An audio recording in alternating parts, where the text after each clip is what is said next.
Also eine ganz besondere Spezialität der Ausstellung ist die Abteilung mit den mexikanischen Künstlerinnen, denn die sieht man sehr selten bei uns.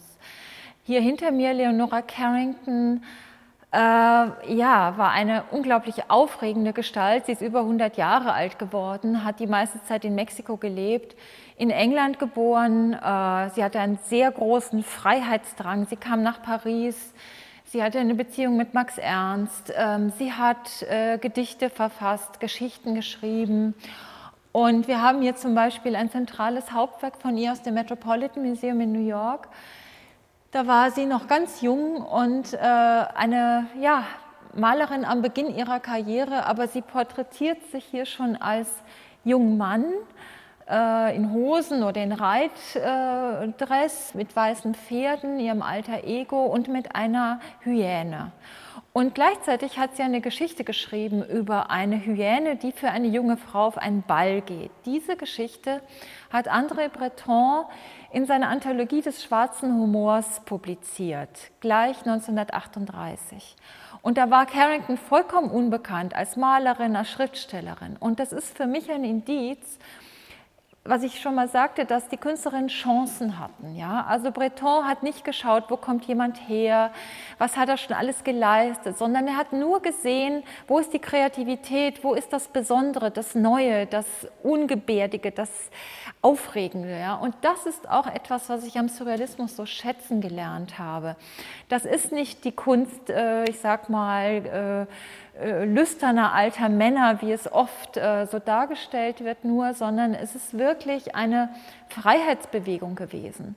Und Carrington war die allerfreiheitsliebendste von allen, würde ich sagen, oder eine der alleraufregendsten. Sie war voller Mut und ist dann eben über New York nach Mexiko gegangen. Sie war befreundet mit Frida Kahlo, mit Remedios Varo, die wir gleich noch sehen werden. In ihr finden sich viele Dinge der Surrealistin sozusagen zusammengefasst. Sie hat oft diese Metamorphose zwischen Tier und Mensch, Tier und Frau, traumhafte Welten, utopische Geschichten hat sie kreiert.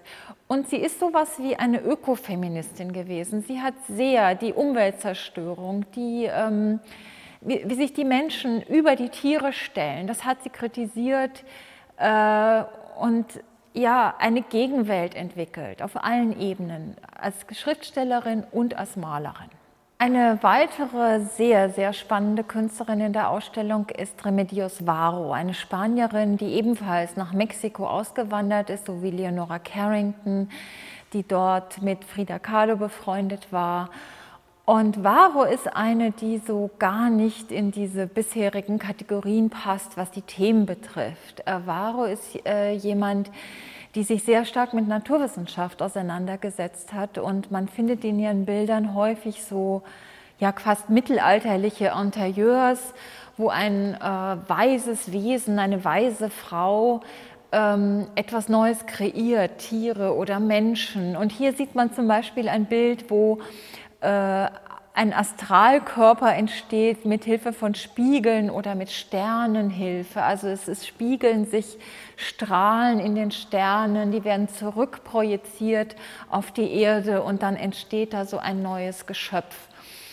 Und Varo ist so eine, die mich sehr auch als Malerin überrascht hat. Sie ist malerisch, glaube ich, in der Ausstellung oder in dieser Gruppe, die wir zeigen, eine der aufregendsten. Also an ihr kann man wirklich Malerei par excellence studieren.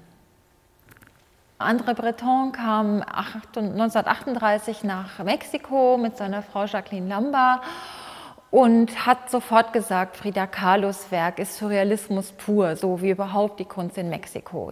Ja, das Wunderbare, das Seltsame, das Traumhafte findet sich dort auf allen Ebenen und Breton war fasziniert von Kahlos Werk, die natürlich gleich gesagt hat, nein, ich bin keine Surrealistin, meine Quellen sind ganz andere, aber sie war natürlich trotzdem bereit, in Paris auszustellen und ja, dort an einer Gruppenausstellung 1939 teilzunehmen. Dort hat sie sich dann mit vielen der Künstlerinnen, die wir hier zeigen, angefreundet, und das war sicher auch für einige von ihnen der Grund, warum die überlegt haben, ins mexikanische Exil zu gehen, also über New York, wie Carrington, wie Remedios Varo, Alice Rajon, dann weiterzuziehen nach Mexiko und sich dort niederzulassen, wo eine sehr lebendige Kunstszene begann zu existieren.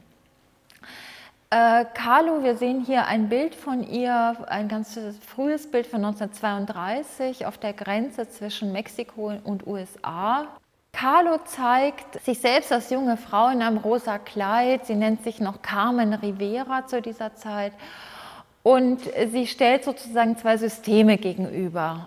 Das kommt uns sehr bekannt vor. Das überindustrialisierte Amerika, die rauchenden Schlote, ja, der Verlust an Natur, der auf der anderen Seite mit den zerbröckelten Ruinen in Mexiko symbolisiert ist. Dort sind lauter Versatzstücke der natürlichen Welt, aber auch der ja, präkolumbianischen Aztekenkultur, der Maya-Kultur.